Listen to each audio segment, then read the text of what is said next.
Hello, hello. Yan, na-miss natin magsundo sa mga bata.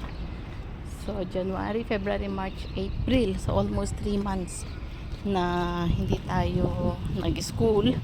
Hindi tayo sumundo. Dahil, siyempre, February, wala ako. Sa Pinas, March, wala kasi nga yung gera. Actually, ka-start lang ng school kanina. So, from 9, tinrahin nila kung pwede ng mag-school kasi dati online class sila, no? So, tinry nila kanina, medyo okay naman. So, I hope tuloy-tuloy na to para at least man lang. Boring kasi mga bata pag nasa loob ng bahay. At least kung ganito na nakakalabas sila, panatag din tayo na alis kasi mga bata nasa school, makapaglinis ka na maayos sa bahay, makagalaw ka. Yun lang, pag nandyan sila, naku, habang gumagalaw ka, gumagalaw din yung mga bata, diba? So, mahirap. At least ngayon, nandyan sila. So, pwede na sunduin. So, yan. Maaga kasi alas 2:15 yung labas nila. So, nandito tayo. Kaya maraming salamat. Talagang, I hope okay na lahat.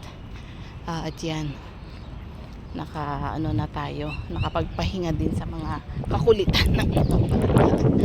So yan yung school. So sundo tayo, nakagalang tayo, no, kasi alas 2. So 2:15 yung labas nila. So grabe na, umiinit na. Parang pasimula na ang summer dito. So mainit na yung panahon, talaga mararamdaman mo na.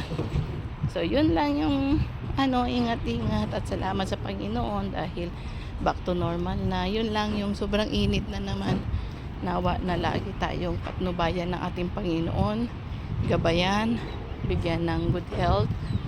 At yun yung mga ingatan din tong mga bata na inaalagaan natin.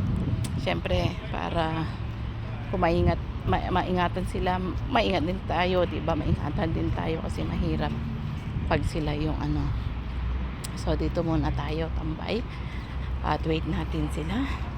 Buti may ganyan, yung parang upuan tapos may shades, di ba? Para wait natin sila. At yun, pag nakita natin, sundo na. So napakapalad ng mga bata dito, no, yung hatid sundo sila. Sa atin noon yung maliliit, di ba? Pero pag malaki na, alis ka na. Masala pag malapit yung bahay mo, alis ka na, di ba? Kung saan aalis yung bata punta ng school mag-isa. Pero dito talagang talagang ihahatid at sundo mo. Mas lalo sa amin kasi 30 minutes hanggang bahay. Through car na yun, ha. Medyo malayo. Dati malapit pero ngayon malayo na. So maganda naman at mapayapa, nandyan pa rin, may kapayapaan. So sana tuloy-tuloy nga po yung ganito. So Monday to day, tuloy-tuloy na yung ganito. Yun lang yung problema, yung pagising mo ulit ng maaga, alas 5, di ba? 5:30 kasi kailangan mag-prepare ng mga baon-baon. And then mo sila, yung breakfast nila, ganun. So okay naman. So as of now, so muli, thank you and God bless you all. Keep safe always and keep on praying, trusting God, and God love you all. So bye for now.